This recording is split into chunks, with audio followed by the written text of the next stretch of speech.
हरिः ओम श्री गुरुभ्यो नमः हरिः ओम आप्यायन्तु ममाङ्गानि वाक्प्राणश्चक्षुश्रोत्रमथो बलमिन्द्रियाणि च सर्वाणि सर्वं ब्रह्मोपनिषदम् माहं ब्रह्म निराकुर्याम् मा ब्रह्म निराकरोत् अनिराकरणमस्त्वनिराकरणं मे अस्तु तदात्मनि निरतेय उपनिषत्सु धर्मास्ते मयि सन्तु ॐ शान्ति शान्ति शान्तिः ॐ सहना भवतु सहनौ भुनक्तु सह वीर्यं करवावहै तेजस्विनावधीतमस्तु मा विद्विषावहै ॐ शान्ति शान्ति शान्तिः सदाशिवसमारम्भाम् शङ्कराचार्यमध्यमाम् अस्मदाचार्यपर्यन्ताम् वन्दे गुरुपरम्पराम् श्रुतिस्मृतिपुराणानाम् आलयं करुणालयम् अविज्ञातं विजानताम् इत्यवधृतम् यदि मंत्र पहला यदि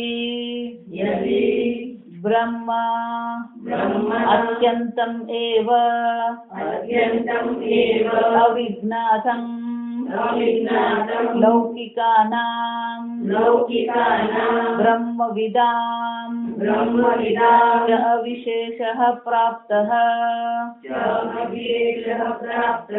अविज्ञातं विजानताम् इति च परस्पर विरुद्धम्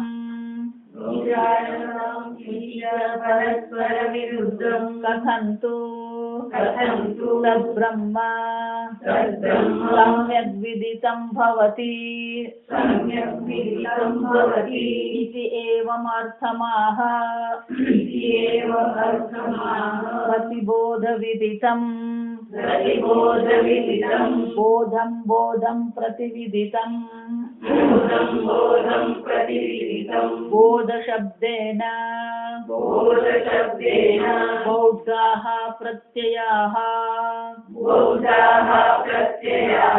उच्यन्ते सर्वे प्रत्ययाः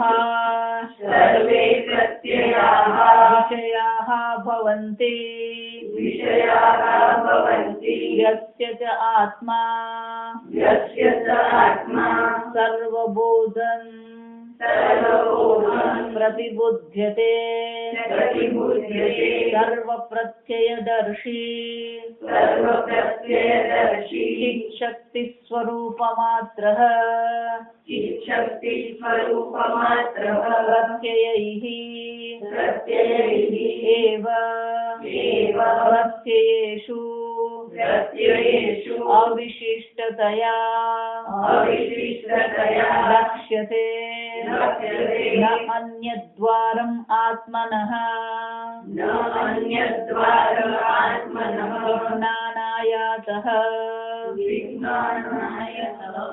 विज्ञानायातः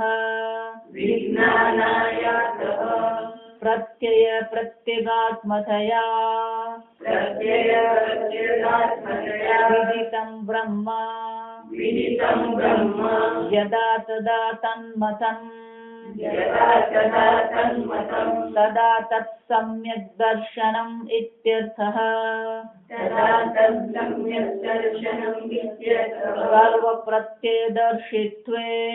सर्वप्रत्ययदर्शित्वे च उपजनन અપાયવર્જિત દૃક્સ્વરૂપતા અનિત્યત્વમ વિશુદ્ધ સ્વરૂપત્વમ આત્મત્વમ નિર્વિશેષતયા એકત્વમ ચ સર્વભૂતેષુ સિદ્ધં ભવતે લક્ષણભેદ અભાવાદ વ્યોમ્નઃ ઇવ વ્યોમ્ન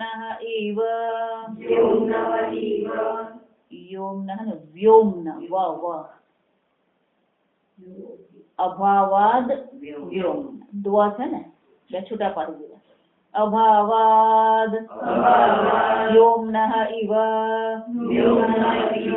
ઘટગિરી ગુહાદિષુ વિદિત અવિદિતાભ્યામ અન્યદ બ્રહ્મ इति आगमवाक्यार्थः एवं परिशुद्धः गव उपसंवृतः भवति दृष्टेः द्रष्टा श्रुतेः श्रोता मन्तेः मंता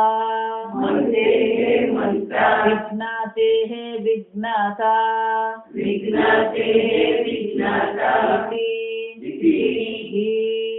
श्रुत्यन्तरम् કેનો ઉપનિષદના કેટલાક મંત્રો મુખ્ય કહેવાય.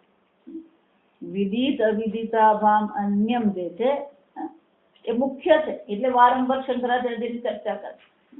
એવી જ રીતે આ મંત્ર જો સમજાઈ જાય ને તોય પૂરતું બ્રહ્મ જ્ઞાન થઈ જાય. બ્રહ્મ જ્ઞાન માટે આ એક મંત્ર પણ પૂરતો છે. બહુ અદભુત છે. પણ એ મંત્ર પહેલા શંકરાચાર્ય તેની સંગતિ આપે કે આ મંત્ર કેમ કહેવામાં આવે, તો કે આ મંત્ર કહેવા પાછળનો હેતુ શું છે. એટલે કે છે અવિજ્ઞાતમ વિજાનતામ ઇતિ અવધૃતમ. આ પ્રકારથી કહેવામાં આવ્યું. આગલા મંત્રમાં કીધું કે જે વિજાનતામ એટલે કે જ્ઞાનીઓ માટે આ બ્રહ્મ અવિજ્ઞાત છે. સીધો અર્થ શું થાય? વિજાનતા એટલે જાણવા વાળાઓ માટે આ બ્રહ્મ કેવો છે? આ બ્રહ્મ અવિજ્ઞાતમ છે. યદિ બ્રહ્મ અત્યંતમેવ અવિજ્ઞાત, જો બ્રહ્મ પૂર્ણતઃ અવિજ્ઞાત છે એટલે જાણીતો છે જ નહીં, અજ્ઞાત છે. જો પૂર્ણતઃ અજ્ઞાત છે તો લૌકિકાનામ છે બ્રહ્મવિદામ છે અવિશેષ પ્રાપ્ત. તો જે લૌકિક લોકો છે જેને બ્રહ્મ શબ્દ ખબર નથી, લૌકિક પ્રાકૃત લોકો કોને કહેવાય કે બ્રહ્મ શબ્દ ખબર નથી, બ્રહ્મ જ્ઞાન તો દૂરની વાત થઈ. કેટલા એવા લોકો જેને આ બધી વસ્તુ ખબર જ નથી અને એ લોકોને એમાં રુચિ નથી. તો કે આવા જે લૌકિક લોકો છે જેને બ્રહ્મ કે બ્રહ્મ જ્ઞાન કે મોક્ષ બાબતે કોઈ રુચિ જ નથી, અને જે બ્રહ્મવિદ છે એ બ્રહ્મવિદ કેવો છે? તો કે બ્રહ્મવિદ કે છે કે એ લોકો બ્રહ્મને જાણતા નથી. એ લોકો જ કે છે યસ્ય અમતમ તસ્ય મતમ અવિશેષ પ્રાપ્ત. તો બેમાં કોઈ વિશેષતા રહી? અવિશેષ સમાન થઈ ગયા બંને.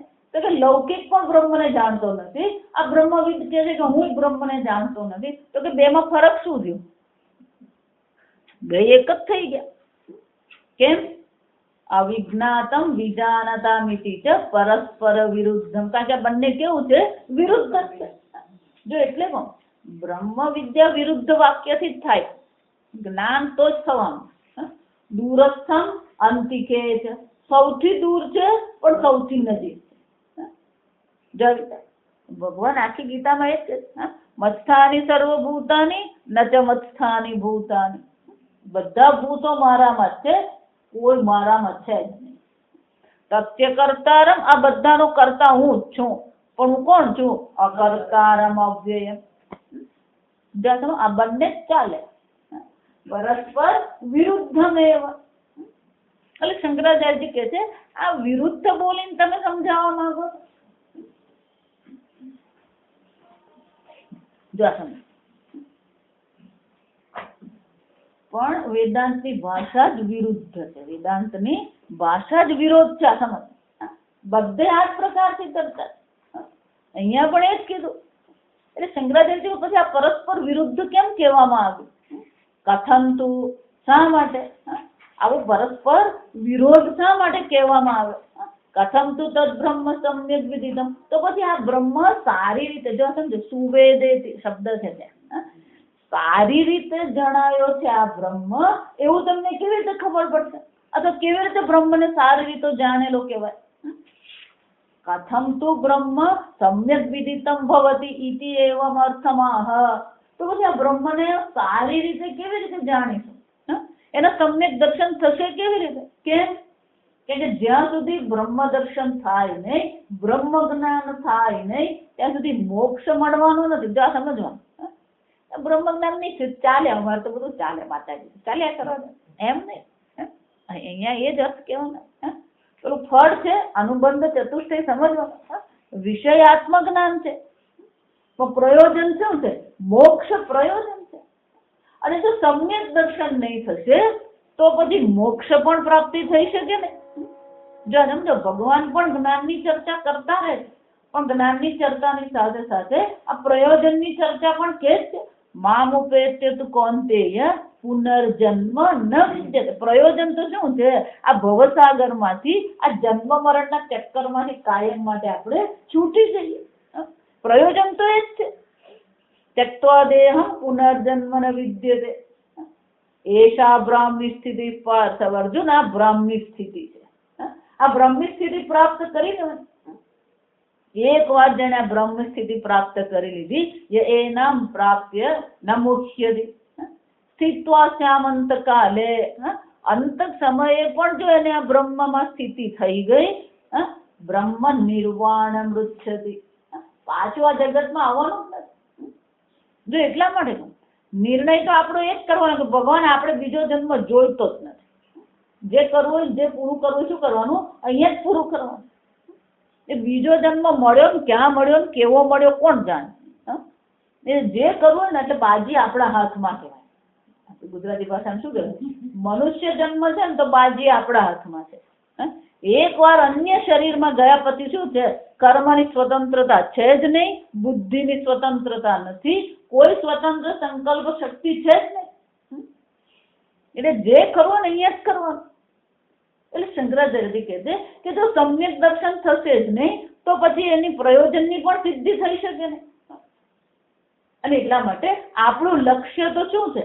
પ્રયોજન તો આપણું મોક્ષ છે, પણ એ મોક્ષની પ્રાપ્તિ કઈ રીતે છે? બ્રહ્મ જ્ઞાનથી. જો આપણે આગળ જોઈ ગયા વેદ બાહ્યા, તેનો અર્થ શું છે?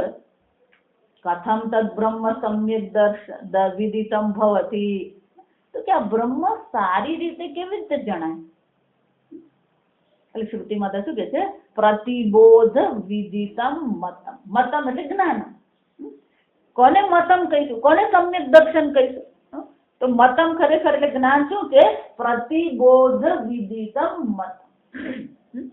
જો આ કાયમ જ કહેતી આવે, તમે જો એમ માનતા હોય કે એક પ્રકારનો અનુભવ એ બ્રહ્મ જ્ઞાન છે, એક મનની વિશેષ અવસ્થા બ્રહ્મ જ્ઞાન છે, એક શરીરની વિશેષ અવસ્થા બ્રહ્મ જ્ઞાન છે. જો આ સમજો, શરીરની અવસ્થા, મનની અવસ્થા કે આ જગતની દિવ્યતા કે અદિવ્યતા સાથે બ્રહ્મ જ્ઞાનને કોઈ સંબંધ નથી. કોઈ પણ દેશ અને કોઈ પણ કાળને પણ આ બ્રહ્મ વિદ્યા સાથે કોઈ સંબંધ જ નથી. આપણી ગુજરાતીમાં સીધી ભાષામાં કહું તો કે નાવાનો નીચોવાનો સંબંધ નથી. આ સમજો. વિશેષ દેશ, વિશેષ કાળ, વિશેષ અવસ્થાને બ્રહ્મ જ્ઞાન કહેવામાં આવતું નથી. હું એટલા માટે હંમેશા જડ ભરતની વાત કહું. જડ ભરત જયારે આપણે ભલે એમના વખાણ કરીએ અને પ્રશંસા કરીએ, પણ જડ ભરત જયારે ત્યાં રહેતા હતા એ વખત એમને કોણ બધા હારમાળા પહેરાવતા હતા? એમના વેદાંતના વર્ગો ચાલતા હતા. એ જળની જેમ રહેતા હતા. હા, અને છોકરાઓ પણ એમને શું કરતા હતા, હેરાન જ કરતા, કોઈ ઓળખતું નતું. એમણે પોતે ક્યારેય એવું પ્રગટ કર્યું જ નતું કે હું જ્ઞાની છું. એટલે પેલો રાજાએ એમને શું કર્યું, પારખી લગાવી દીધી, બેઠેલા હતા.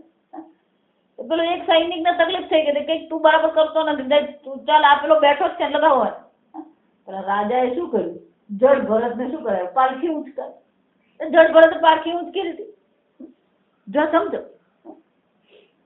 કોઈ વિશેષ પ્રકારથી બાહ્ય જગતની દ્રષ્ટિએ કોઈ પણ વિશેષતા એ બ્રહ્મ જ્ઞાન નથી. એટલું જ નહીં, એ બ્રહ્મ જ્ઞાનનું ફળ પણ નથી. આ સમજી લે.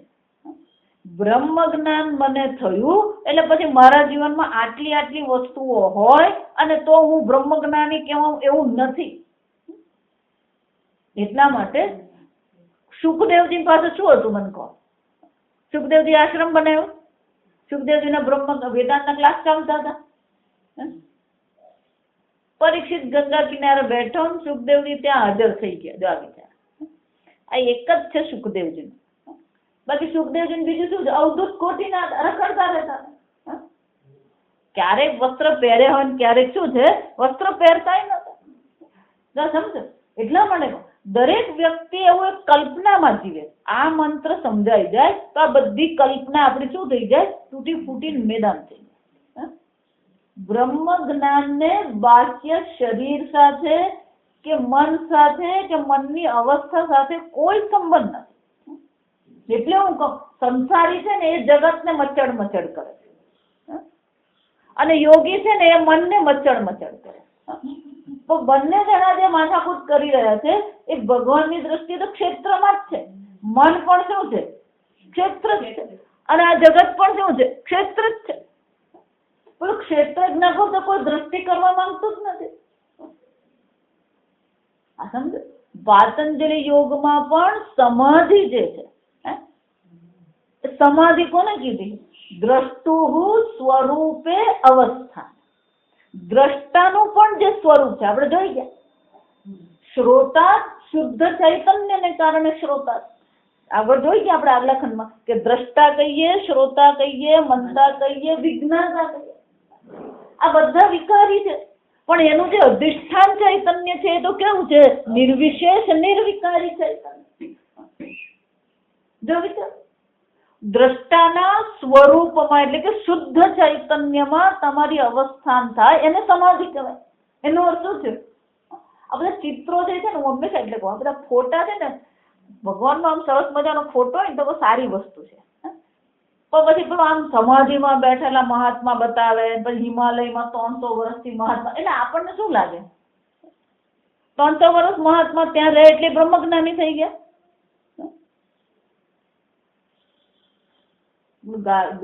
ગાલાપોગાસ કરીને એક ટાપુ છે આફ્રિકામાં. એમાં એવા મોટા કાચબા છે જે 100 ને 150 વર્ષ જીવતા કાચબા. અને એક એક કાચબાનું તમે હાઈટ જુઓ ને તો 3, 4, 4 ને 5, 5 ફૂટના કાચબા. કોઈ 150 વર્ષ જીવે એટલે સમાધિ લાગી જાય. અમેરિકામાં વૃક્ષો છે, 400 ને 500 વર્ષ જૂના વૃક્ષો. આ રૂમ છે ને એવડો મોટો તો એનું થડ છે. કેટલાક થડ એવા મોટા છે અને એ લોકોએ રસ્તા બનાવ્યા ને તો રસ્તાની વચ્ચે આવતા હતા. તો એ લોકો શું કર્યું, તો કે વૃક્ષો તોડવાનું, કાપવાનું જરૂર ને, એ વૃક્ષમાં નીચે શું કરી દીધી, પેલી બખોલ બનાવી દીધી, એમાંથી જ ગાડી જાય. જો ઉંમરને ને બ્રહ્મ વિજ્ઞાન શું સંબંધ છે? સુખદેવજીની ઉંમર કઈ હતી? સનક સનંદનંદની ઉંમર કેટલી હતી? આ પૂજ્ય સ્વામીજી અમને કહેતા કે લોકોને આમ સફેદ દાઢી હોય, બે ચાર માળા પહેરી, લોકોને એવું બધું આકર્ષણ. જો તમે આને કેવું બાહ્ય આકર્ષણ છે. જો તમે આપણી બુદ્ધિ આ બાહ્ય જગતના આકર્ષણમાં જ પડેલી છે. એટલે આંતરિક રીતે જે દર્શન કરવાના છે એ કોઈ થતા જ નથી. જે ખરેખર જ્યાં દ્રષ્ટિ કરવાની છે, જ્યાં નજર લઈ જાય એ ત્યાં તો જતી જ નથી. ચર્ચા બધે ક્યાં ચાલતી હોય? પૂજ્ય સ્વામીજી અમને હંમેશા કહેતા કે સાધકો ચર્ચા કરશે તો શાની ચર્ચા કરવાની? સંસારની જ ચર્ચા કરવાની. સમજવાનું. એટલે મંત્ર બહુ સ્પષ્ટ કહે છે, એક જ શબ્દ છે, જો સમજો, પ્રતિબોધ વિદિત. મતમ, મતમ એટલે જ્ઞાન. જ્ઞાન કોને કહેવાય?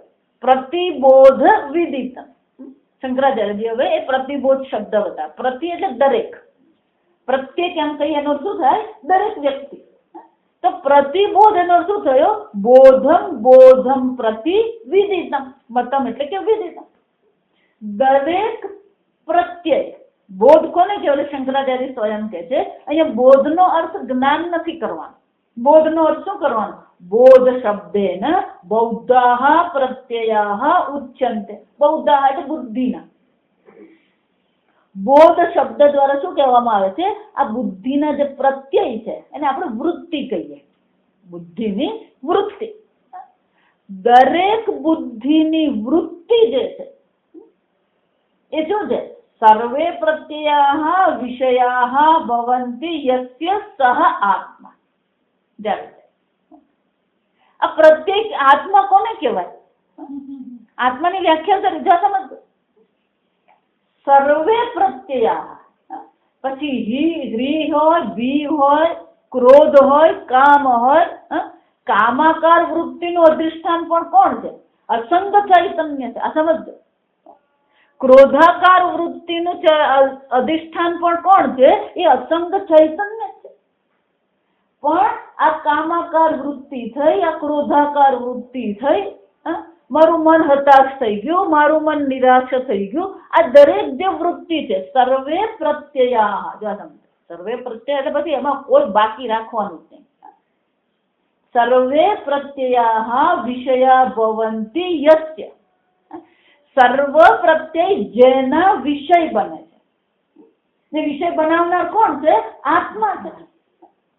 જો વિચાર, એટલા માટે તમારા મનના પ્રત્યે તમે જ જાણો છો, બીજું કોઈ જાણી શકે નહીં. ભલે ને પેલો સાયકોલોજીસ્ટ, મનોવૈજ્ઞાનિક હોય, બધી ગમે એટલી વાતો કરે, પણ તમારા મનમાં કેવો વિચાર ઉઠ્યો, ક્યારે ઉઠ્યો, કેવી રીતે ઉઠ્યો, એ જાણવા વાળું તો કોણ છે? તમે. અને શ્રુતિમાં તો શું કહે છે? એ જે બધા પ્રત્યયને જાણવા વાળો છે એ આત્મા છે. સર્વ બોધાન પ્રતિબુધ્યતે. સર્વ પ્રત્યય એ જેને જણાઈ રહ્યા છે એ આત્મા છે. સર્વ પ્રત્યય દર્શીનો શું થયો? તમે કોણ છો? તમારી બુદ્ધિના, તમારા મનના સર્વ પ્રત્યયોને દર્શન કરનાર, જાણનાર છો. પણ કે હું એને જાણવા વાળો છું. શિક્ષક્તિ સ્વરૂપ માત્ર. એ કોણ છે? ચૈતન્ય શક્તિ માત્ર છે. ચિત્ત શક્તિ એટલે કે એ ચૈતન્ય શું? પણ શક્તિ આવે ને એટલે વળી પાસે પેલો શક્તિપાત ચાલુ થાય. લોકોને કઈ ભલું ગાણ પણ ચાલતું હોય. ગમે એટલો શક્તિપાત કરાવો, ગમે એટલી સમાધિ લગાવો, ગમે એટલે યોગાસન કરો, વિચાર, ગમે એટલા ધ્યાન કરો, વિચાર શું કે છે? સર્વ પ્રત્યદર્શી આત્મા. આત્મા કોણ છે? એ તમે જ. એ કોણ છે? સર્વ પ્રત્યય શું છે? જોનારો, જાણનારો છે. પ્રત્યેગાત્મા. જો સમજો એટલે શું કે છે? પ્રત્યયૈ એવ પ્રત્યયેષુ અવિશિષ્ટતયા લક્ષ્યતે. જો સમજો, આ લક્ષ્યતે શબ્દ બહુ મહત્વ. જોઈ લક્ષ્યતે એટલે લક્ષણ કરવું, એની વ્યાખ્યા કરવી. આ ગુલાબનું ફૂલ છે, તો એને લક્ષ્યતે કહેવાય. ગુલાબના ફૂલનું લક્ષણ કર્યું, વર્ણન કર્યું. એ લાલ રંગનું છે, એની પાંદડીઓ આવી છે, તો આ ગુલાબનું ફૂલ. પછી એમ કહું આ જાસૂદનું ફૂલ છે, તો એને લક્ષ્યતે કહેવાય. જણાવીએ આ આત્મા છે એવું જણાવી શકાય? તો પછી આત્મા જાણવું કેવી રીતે? એટલે શંકરાચાર્ય શું કહે છે? પ્રત્યયૈ પ્રત્યયેષુ. પ્રત્યયૈ એટલે કે દરેક પ્રત્યયો દ્વારા પ્રત્યયેષુ પ્રત્યયોમાં અવિશિષ્ટતયા લક્ષ્યતે. કોઈ પણ પ્રકારની વિશેષતા વિના એ જણાઈ રહ્યો છે. લક્ષ્યતે એટલે જણાઈ રહ્યો. એવું કેવી રીતે થાય? જો મારે સમજાવવાનું બને, શંકરાચાર્ય બધું સમજાવી જાય. કે એવું શું કામ કહો? ન અન્ય દ્વારમાત્મન, આત્માને જાણવા માટે બીજો કોઈ દ્વાર ઉપાય છે જ નહીં. આ પ્રકારે જ આત્માને જાણવાનો બીજો કોઈ ઉપાય છે જ નહીં. જો એટલે હંમેશા કહું, આ દ્રષ્ટાંત મારું. પ્રકાશ સ્વયં અદ્રશ્ય છે. પ્રકાશ સ્વયં કેવો છે? અદ્રશ્ય. પણ એ પ્રકાશની હાજરી કેવી રીતે ખબર પડે? પેલો ચંદ્રમાં જોઈએ આપણે, ચંદ્રને જોઈએ તો ચંદ્ર કોને કારણે દેખાય? સ્વપ્રકાશ છે ચંદ્ર, સૂર્યના પ્રકાશને કારણે. તો ચંદ્રની આસપાસ પણ પ્રકાશ છે કે નથી? છે જ. સમજો, સૂર્યનો પ્રકાશ તો સૂર્યમંડળમાં સર્વવ્યાપી છે. આ સમજો, સૂર્યનો પ્રકાશ સૂર્યમંડળમાં ઉપર નીચે ચારે બાજુ શું છે? સર્વવ્યાપી. એટલે રાત્રે ભલે આપણને અંધારું દેખાતું હોય, પણ આકાશમાં તો શું છે? પ્રકાશ છે જ. સમજો, પૃથ્વીના પાછલા ભાગે છે સૂર્ય, આ બાજુ છે, આપણે આ બાજુ છે પૃથ્વીમાં. તો આખા આકાશમાં અંધારું નથી થઈ જતું. જ્યાં પૃથ્વીનો પડછાયાનો જે ત્રિકોણ ભાગ પડે એટલા ભાગમાં જ અંધારું છે. પડછાયો જેટલો પૃથ્વીનો પડ્યો એટલું અંધારું છે. બાકીના બધા જગ્યામાં તો શું છે? પ્રકાશ છે જ. જો વિચાર, તો જ્યાં ચંદ્ર છે ત્યાં તો પૂર્ણતઃ પ્રકાશ છે, પણ એ પ્રકાશ શું છે? દેખાય છે? નથી દેખાય. પણ ચંદ્ર છે ત્યાં શું થશે? ચંદ્ર સૂર્યના પ્રકાશને પરાવર્તિત કરે. એ પ્રકાશ પરાવર્તિત થયો એટલે ચંદ્ર દેખાય. એટલે આપણે લૌકિક દ્રષ્ટિએ કહીએ તો શું કહેવાય? સૂર્યના પ્રકાશથી ચંદ્ર પ્રકાશિત થયો. તો વેદાંત કહે છે કે બીજી દ્રષ્ટિ કેળવો. શું? ચંદ્રને કારણે સૂર્યની હાજરીનું જ્ઞાન થયું. ત્યાં સૂર્યનો પ્રકાશ છે કેવી રીતે ખબર પડી? ત્યાં પેલો ચંદ્રમાં છે તો ખબર પડી. લક્ષ્ય છે. આને શું કહેવાય? ચંદ્ર શું કરી રહ્યો છે? સૂર્યના પ્રકાશની હાજરીનું લક્ષણ કરે. લક્ષ્ય તે શબ્દ છે. જો વિચાર, એ જ રીતે આત્મા તો કેવો છે? સર્વવ્યાપી ચૈતન્ય છે. જ્ઞાતૃ જ્ઞાન જ્ઞેય સર્વમાં વ્યાપ્ત ચૈતન્ય છે. ભગવાન પ્રારંભમાં જ એટલે કહી ગયા, અવિનાશી તું તદ્વિદ્ધિ. આત્મા કેવો છે? અવિનાશી છે. એટલું જ નહીં, યેન સર્વમિદં તદમ. આ આત્મ ચૈતન્ય કેવું છે? સંપૂર્ણ જગતમાં વ્યાપ્ત છે, સર્વવ્યાપી છે. એવું કોઈ સ્થાન જ નથી જ્યાં આત્માની ગેરહાજરી હોય, ચૈતન્યની ગેરહાજરી હોય. તો પછી એનું લક્ષણ કેવી રીતે કરવાનું? શંકરાચાર્યજી કહે છે, પ્રત્યયૈ પ્રત્યયેષુ અવિશિષ્ટતયા લક્ષ્યતે. સર્વ પ્રત્યયો દ્વારા સર્વ પ્રત્યયોમાં અવિશિષ્ટતયા લક્ષ્યતે. કેમ અવિશિષ્ટતયા? પ્રત્યય અનેક પ્રકારના હોઈ શકે. ભય પણ પ્રત્યય જ છે, કામ પણ પ્રત્યય છે, ક્રોધ પણ પ્રત્યય છે, હ્રીહિ ભીહિ. બૃહદારણ્યકોપનિષદમાં બહુ સરસ ચર્ચા કે અનેક પ્રકારની વૃત્તિઓ છે. મેધા કહીએ તો એ પણ વૃત્તિ જ છે, જ્ઞાન કહીએ તો એ પણ વૃત્તિ જ છે, શાંતિ કહીએ તો એ પણ વૃત્તિ જ છે, કાંતિ કહીએ તો એ પણ શું છે? વૃત્તિ.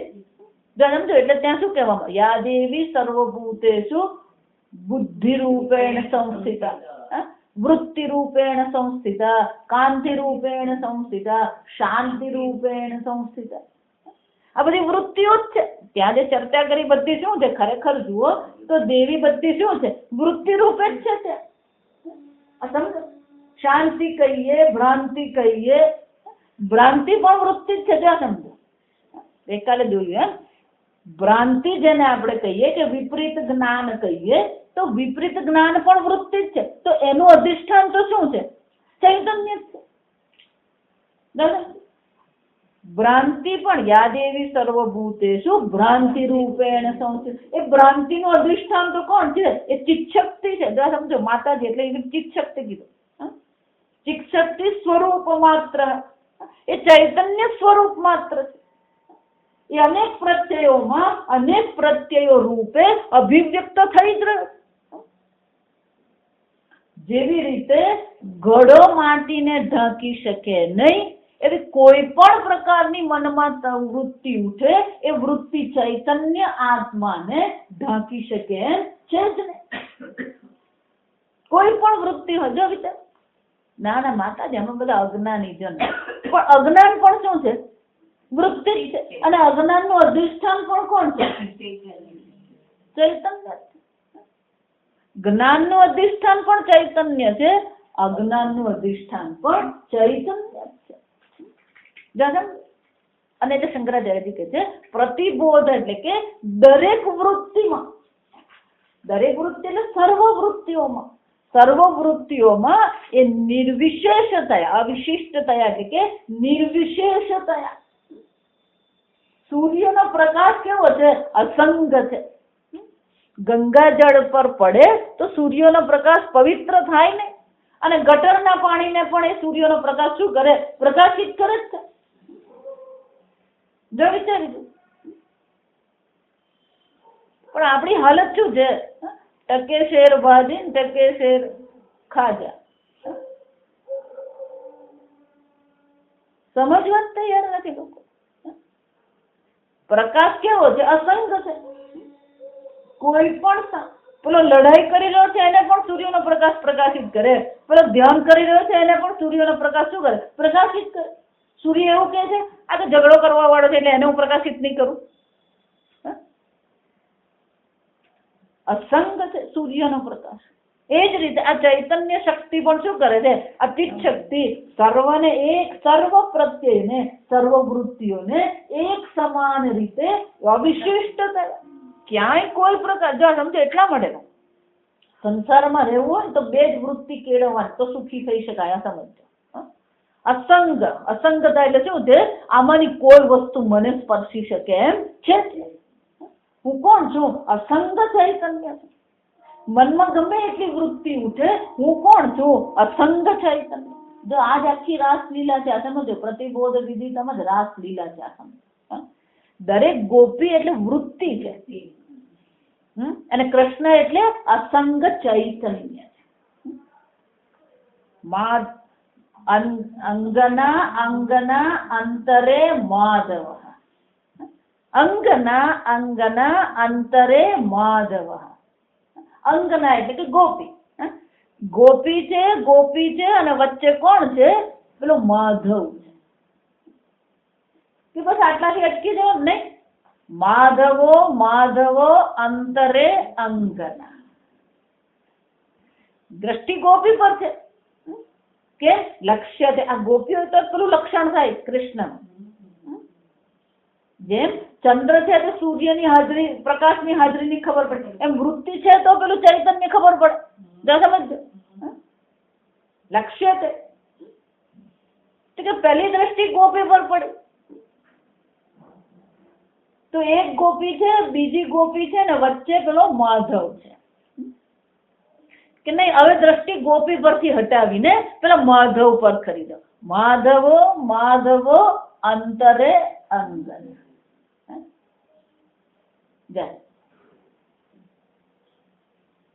એક વૃત્તિ ઉઠી, એ વૃત્તિ રહી અને વૃત્તિ શું થઈ ગઈ?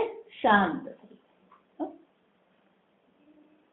શાંત પણ વૃત્તિ જ છે. જો સમજવાનું, એ જ્ઞાન નથી. શાંત પણ શું છે? વૃત્તિ જ છે. તો પહેલી દ્રષ્ટિ આપણે પેલી વૃત્તિ પર પડે, કારણ કે વૃત્તિ જ લક્ષણ કરે.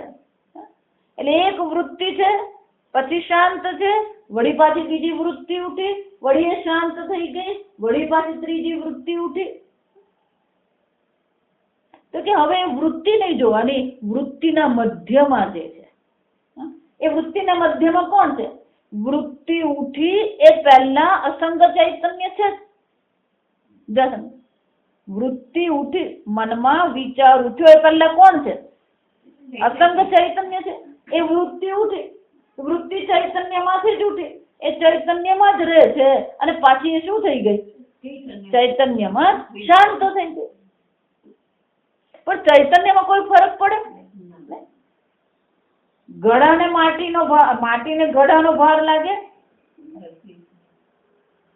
ઘડાને જો માટીનો ભાર લાગે ને તો બધી માટી કોણ કહેવાય? જીવ કહેવાય, સંસારી કહેવાય. જેમ આપણને શું થાય છે? બધાનો જ ભાર છે આપણને. મિયા દુબલે ક્યું સારે ગાંવ કી ફિકર. અવિશિષ્ટ થયા. આત્મા તો શું છે? દરેક વૃત્તિમાં ચૈતન્ય સ્વરૂપ આત્મા અભિવ્યક્ત થઈ રહે. પ્રત્યયૈ પ્રત્યયેષુ, દરેક પ્રત્યયો દ્વારા દરેક પ્રત્યયમાં શું થઈ રહ્યું છે? આ આત્મા અભિવ્યક્ત થઈ જ રહ્યો છે. એનો અર્થ શું છે? ન અન્ય દ્વારમ આત્મનઃ વિજ્ઞાનાયાતઃ. આ આત્માના જ્ઞાનની પ્રાપ્તિ માટે અન્ય બીજો કોઈ ઉપાય છે જ નહીં, કારણ કે આત્મા વિષય બની શકે એમ છે જ નહીં. આ તરીકે નેદમ યદિદમ ઉપાસતે, ઇદમ તયા જેને આપણે કહીએ છીએ એ આત્મા બની શકે એમ છે જ નહીં. જો વિચાર. અને એટલે શું કહે છે? પ્રત્યય પ્રત્યેગાત્મતયા વિદિતમ બ્રહ્મ યદા તદા તન્મતમ. પ્રત્યયના પણ જે આત્મા છે, પ્રત્યયનું પણ જે અધિષ્ઠાન ચૈતન્ય છે, એ પ્રત્યયના અધિષ્ઠાન ચૈતન્ય સ્વરૂપે જે આત્માને બ્રહ્મને જાણવામાં આવે તો પછી એ બ્રહ્મ જ્ઞાન છે. યદા મતમ તદા મતમ. દરેક વૃત્તિના અધિષ્ઠાન ચૈતન્ય સ્વરૂપે બ્રહ્મ અસંગ બ્રહ્મ છે અને એને જાણવામાં આવે તયા એટલે કે એ રૂપે પ્રત્યય પ્રત્યેગાત્મા. દરેક વૃત્તિનો જે પ્રત્યેગાત્મા જે છે એના સ્વરૂપે જ્યારે બ્રહ્મને જાણવામાં આવે, વિદિતમ બ્રહ્મ યદા તદા તન્મતમ તદા તત્ સમ્યક દર્શનમ ઇત્યર્થઃ. એને સમ્યક દર્શન છે. જોયું છે? બહાર જવાનું જ નથી, વિશેષ અવસ્થા નથી. તમારા મનમાં જે વૃત્તિઓ ઉઠી રહી છે એનું અધિષ્ઠાન ચૈતન્ય બ્રહ્મ છે. અને તમારા જ વૃત્તિ ને દરેક મનુષ્યની વૃત્તિ કે દરેક પ્રાણીઓની વૃત્તિમાં પણ કોણ છે? એ જ ચૈતન્ય. સમજો, ફક્ત તમારા જ મનુષ્યની જ બુદ્ધિમાં વૃત્તિ રૂપે નહીં, કાગડો પણ જુએ છે. એનો અર્થ શું થાય? એનામાં મનુષ્યાકાર વૃત્તિ તો થઈ તો એને આ માણસ છે ખબર પડી. તો એની બુદ્ધિમાં પણ શું થઈ રહ્યું છે? પ્રત્યય તો ઉઠી જ રહ્યા છે. ફક્ત એને સ્વતંત્ર સંકલ્પ શક્તિ નથી એટલું જ, પણ એને પણ જ્ઞાન તો થઈ જ રહ્યું છે. બોધમ એટલે જ્ઞાન. આ ગાંઠિયા છે, આ પાણી છે, તો એને ખબર પડે. બારડોલી માં એક ભાઈ છે, રોજ સવારે 2 કિલો પેલા તીખા ગાંઠિયા નાખે. કાગડા આવે, કૂતરો આવે, ગાય આવે, રોજ નિયમથી બધા કાગડા આવે ને પછી પેલા ગાંઠિયા ખાય. ગાંઠિયા પાછા તીખા જોવા તમે, લાલ ગાંઠિયા આપણે પેલા, હા લાલ મરચું આવે. અને પછી એને પાણી મૂકેલા એટલે બધા પેલા પાણી પીએ પછી કાગડા.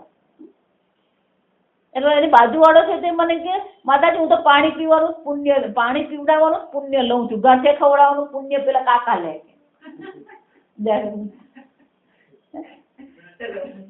મને કે એટલા તીખા ખવડાવે ને કે બધા કાગડા શું કરે છે? આ પાણી આવીને પી જાય છે. તીખા ગાંઠિયા કેમ? કે હવે આદત પડી ગઈ એટલે સાદા ગાંઠિયા નાખે ખાતા જ નથી કે. ઝટકો લાગી ગયો. કાગડાને પણ ખબર છે કે આ ગાંઠિયા તીખા છે ને આ ગાંઠિયા શું છે, મોડા. એકવાર બિલાડીને ગરમ રોટલી ખવડાવી પછી શું કરવાની, એને પણ વૃત્તિ છે, જો સમજો. પ્રાણીઓને પણ મનમાં શું થાય છે, પ્રત્યે વૃત્તિ તો ઉઠી જ રહી. અને સર્વ પ્રકારના પ્રત્યે, સર્વ પ્રકારની મનુષ્યની બુદ્ધિ હોય કે પ્રાણીઓની બુદ્ધિ હોય, દરેકના અંતઃકરણમાં વૃત્તિ ઉઠી રહી છે. અને દરેકના અંતઃકરણમાં ઉઠતી વૃત્તિનું જે અધિષ્ઠાન છે એને સમ્યક દર્શન કહેવામાં આવે કે દરેક વૃત્તિમાં રહેલા એ ચૈતન્યના દર્શન કરવામાં આવે. અને દર્શન એટલે પછી આંખથી જોવાનું નહીં, સમજદારી કેળવવાની. અને એટલે શંકરાચાર્યજી કહે છે યદા વિદિતમ બ્રહ્મ, આ પ્રકારથી બ્રહ્મને જાણવામાં આવશે, તદા તન્મતમ તદા તત્ સમ્યક દર્શનમ ઇત્યર્થઃ. એને સમ્યક દર્શન કહેવાય. અને એટલા માટે કેવું પડ્યું, શું કેવું પડ્યું, અવિજ્ઞાતમ વિજાનતમ. જે આ બ્રહ્મને જાણી રહ્યા છે એ લોકોને માટે બ્રહ્મ અવિજ્ઞાતમ છે કે ન ઇદમિતિ, આ પ્રકારથી, આ બ્રહ્મ છે એ પ્રકારથી એ લોકો જાણી શકે એમ છે જ નહીં. આગળ કે છે એનો શું થયો, સર્વ પ્રત્યદર્શિત્વે જ, સર્વ પ્રત્યયમાં જો આત્માના દર્શન કરવામાં આવતા હોય તો શું થશે, ઉપજનન અપાય વર્જિત. ઉપજનન એટલે કે એની ઉત્પત્તિ થવી, અપાય એટલે કે એનો નાશ થવો. તો વૃત્તિ ઉત્પન્ન થઈ, વૃત્તિ રહી અને વૃત્તિ શું થઈ ગઈ, શાંત થઈ ગઈ. પણ ચૈતન્ય ઉત્પન્ન થયું, ચૈતન્યનો નાશ થયો નહીં. ચૈતન્ય તો કેવું છે, ન જાયતે મ્રિયતે વા કદાચિત. ઉપજનન અપાય વર્જિત દૃક સ્વરૂપતયા નિત્યત્વમ. એ આત્મા કેવો છે, દૃક સ્વરૂપ, બધાને શું કરી રહ્યો છે, એ જોઈ રહ્યો છે. દૃક સ્વરૂપ છે, દૃક સ્વરૂપ એટલે ચૈતન્ય સ્વરૂપ. પેલો દ્રષ્ટા છે તો પણ એ ચૈતન્ય સ્વરૂપ છે, શ્રોતા છે તો પણ એ ચૈતન્ય સ્વરૂપ છે, મનતા છે તો પણ એ ચૈતન્ય સ્વરૂપ છે, ભ્રાંતિ સ્વરૂપ છે તો પણ એ શું છે, ચૈતન્ય સ્વરૂપ.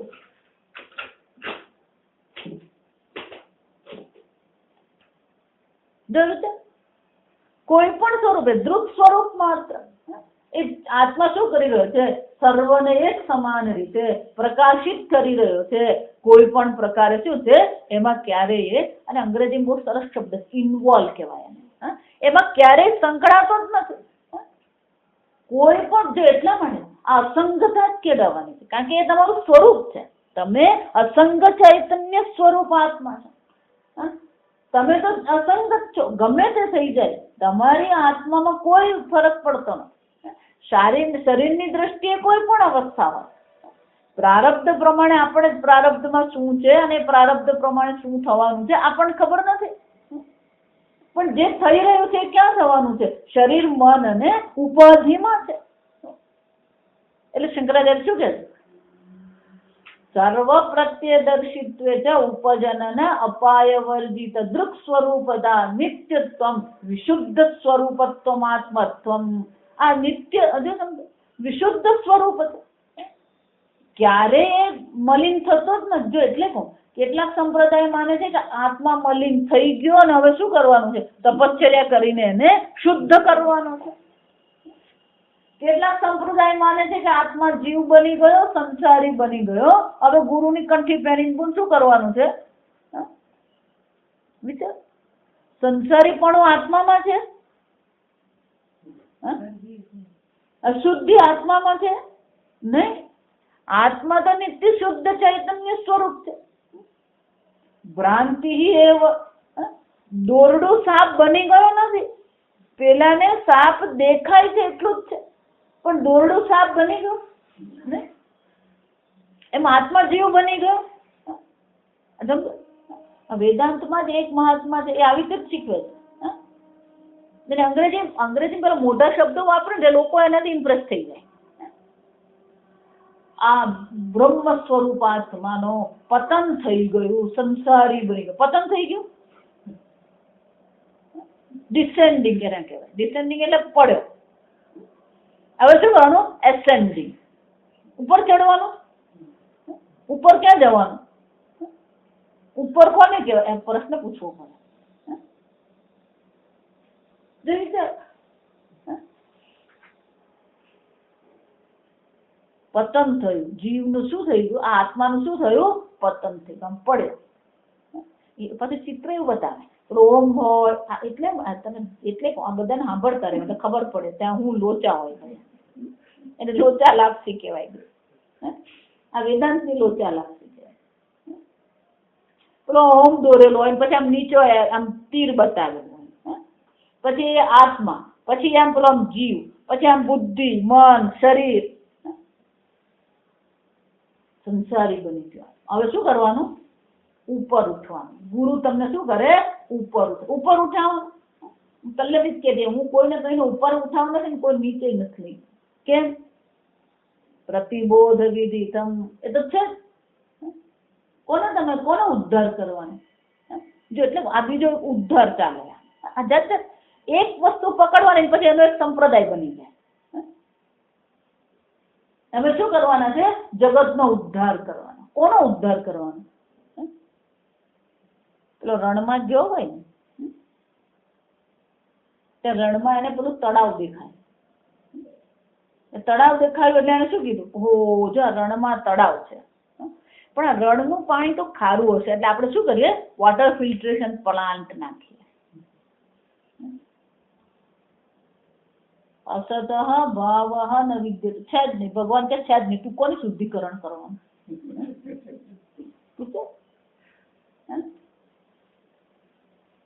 આ સમજો. એટલે કઠોપનિષદમાં યમરાજ વિમુક્ત છે, વિમુચ્ય છે. વિમુક્ત જ છે, તમે મુક્ત જ છો. આત્મા કોઈ પ્રકારે બંધનમાં ગયો જ નથી, પણ પોતાને બંધન વાળો માનવું એ ભ્રાંતિ છે, મિથ્યા જ્ઞાન.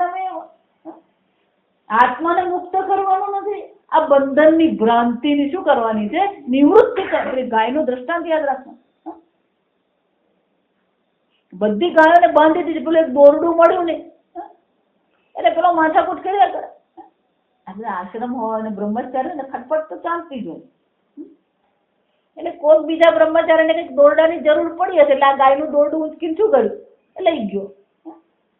એટલે એક ગાયનું દોરડું મળે ને એટલે પેલો બ્રહ્મચારી શોધ્યા કરે, દોરડું ક્યાં ગયું, દોરડું ક્યાં ગયું. એટલે ગુરુજી કહે, ભાઈ ચાલ ને, આ સમય થઈ ગયો શાસ્ત્રજ્ઞ. કે મારા દોરડું મળતું નથી, આ દોરડું કોઈક લઈ ગયું. કઈ નહીં, તું એમ જ તું રોજ બાંધે ને મને બાંધી દે ને, પણ દોરડું નથી, તે દોરડા વગર બાંધ. પેલા એ જ્યાં દોરડું નાખીને આમ બાંધતો એ કરું, પેલી ગાય શું થઈ ગઈ? ગાય શું માની લીધું?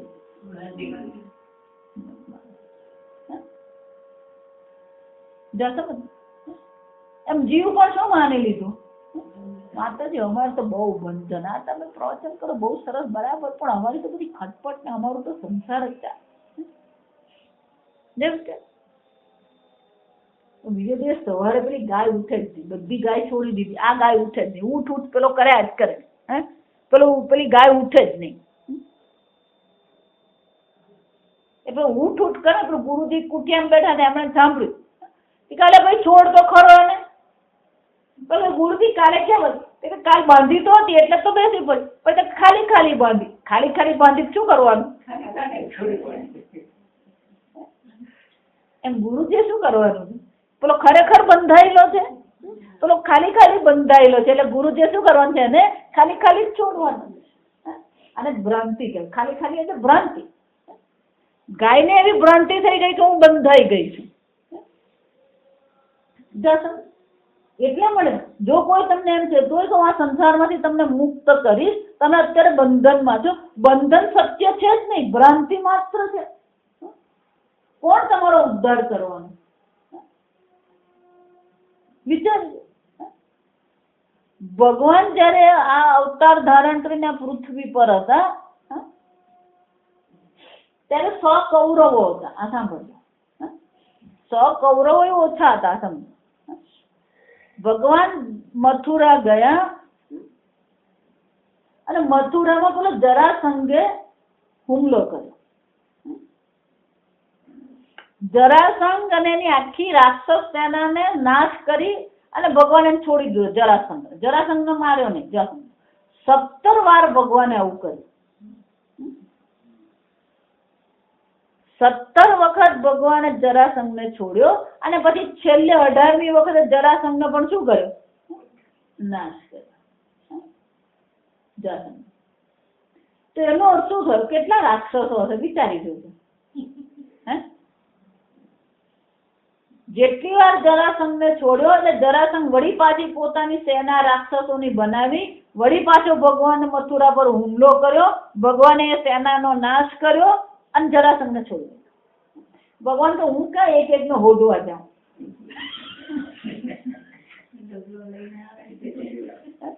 ભગવાન શું કે તું શોધી લાવ, વણી લાવ, હું મારી આવું. 17 વાર જો કર્યું હોય તો કેટલા રાક્ષસો હતા?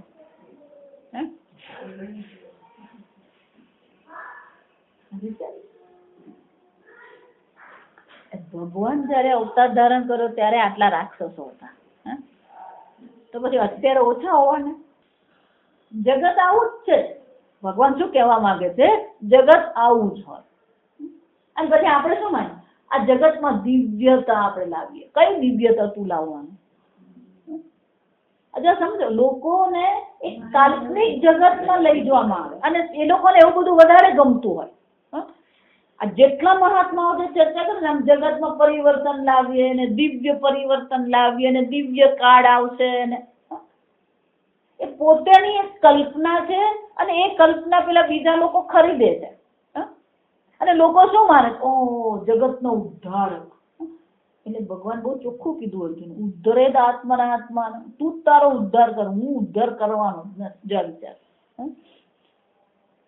તમારો ઉદ્ધાર તમારો ગુરુજી ઉદ્ધાર કરી શકે જ નહીં. ઉપનિષદ કહે છે કે તમે નિત્ય શુદ્ધ ચૈતન્ય અસંગ ચૈતન્ય છો.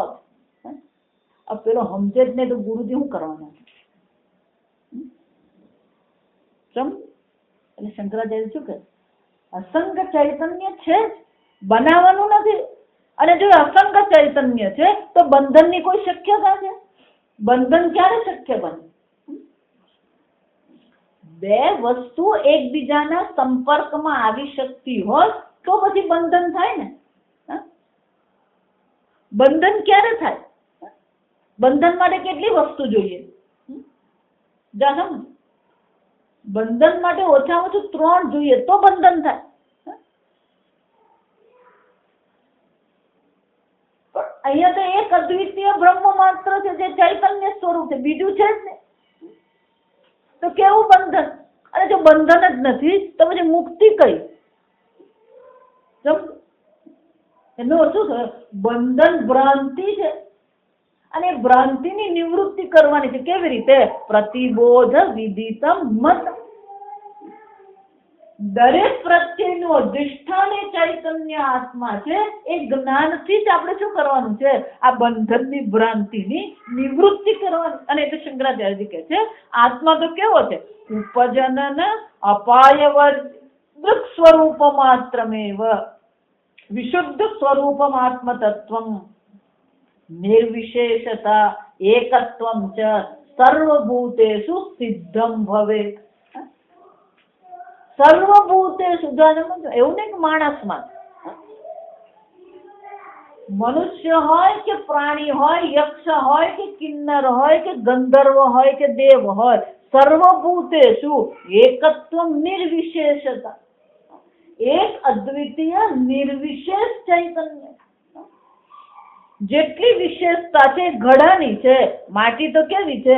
નિર્વિશેષ. જેટલી વિશેષતા છે ઉપાધિની છે. આત્મા કેવો છે? નિર્વિશેષ આત્મા. અને એટલે શંકરાચાર્યજી કહે છે સિદ્ધમ ભવેત પ્રતિબોધ વિદિતા. દરેક પ્રત્યયમાં એ જણાઈ રહેલો જે આત્મા છે એ સર્વભૂતોમાં કેવો છે? એક અદ્વિતીય નિર્વિશેષ શુદ્ધ ચૈતન્ય.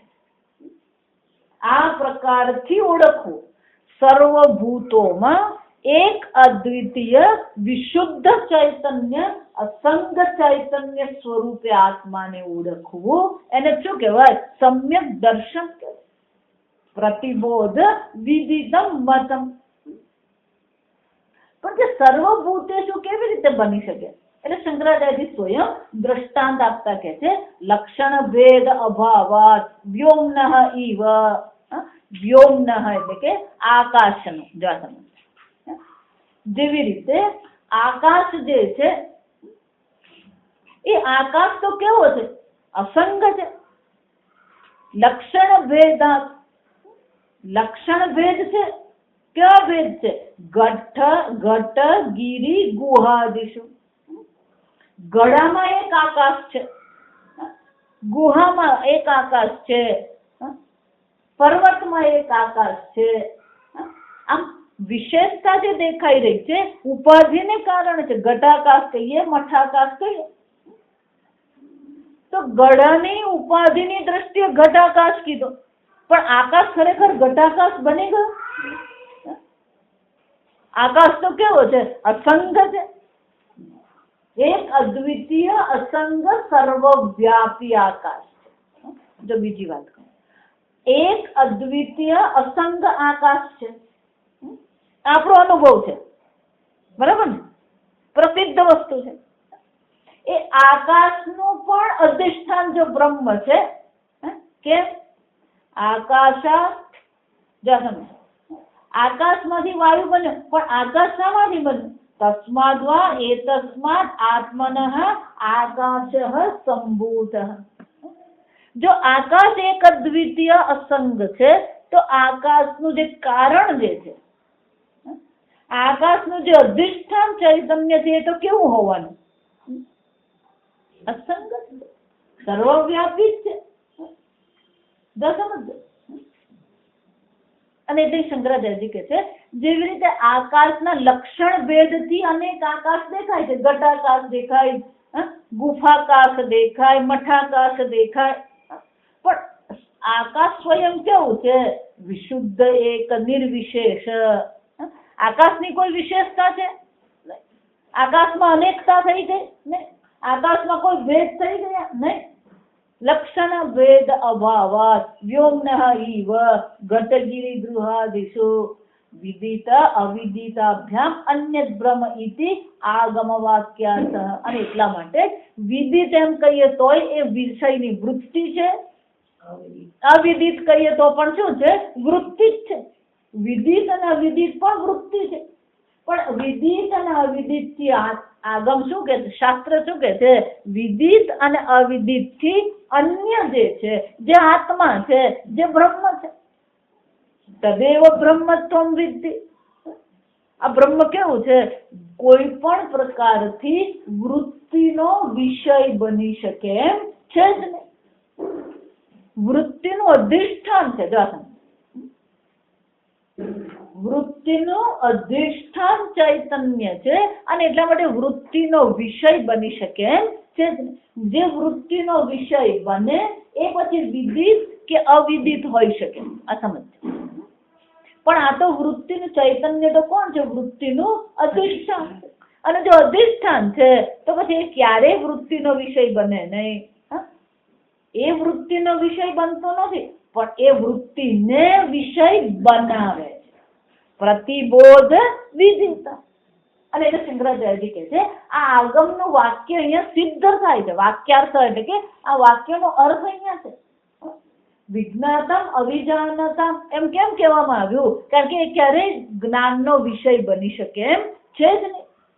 જ્ઞાન ક્યારે થાય? આપણે આગળ જોઈ ગયા. ગુલાબનું જ્ઞાન તમને ક્યારે થાય? ગુલાબાકાર વૃત્તિ તમારા મનમાં બનવી જોઈએ. ગુલાબાકાર વૃત્તિ તમારું મન બને ત્યાર પછી ગુલાબાકાર વૃત્તિને તમે ચૈતન્ય શું કરો છો? પ્રકાશિત કરો. અને એ ગુલાબાકાર વૃત્તિને તમે ચૈતન્ય આત્મા જયારે પ્રકાશિત કરે ત્યારે તમે એમ કહો છો હું ગુલાબ જાણું છું.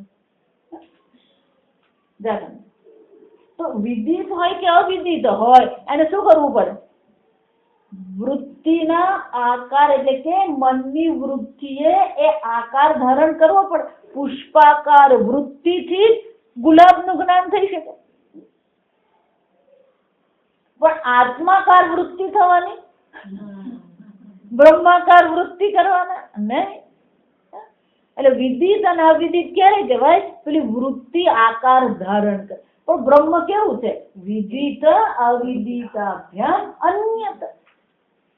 વૃત્તિનો વિષય બનતો નથી, વિષયાકાર વૃત્તિને જે વિષય બનાવે છે. દાખલા વૃત્તિનો વિષય નહીં બને, પણ જે વિષયાકાર વૃત્તિ છે, પછી એ શબ્દાકાર વૃત્તિ હોય, પુષ્પાકાર વૃત્તિ હોય, કોઈ પણ વૃત્તિ હોય, સર્વ વૃત્તિ જેના વિષય બને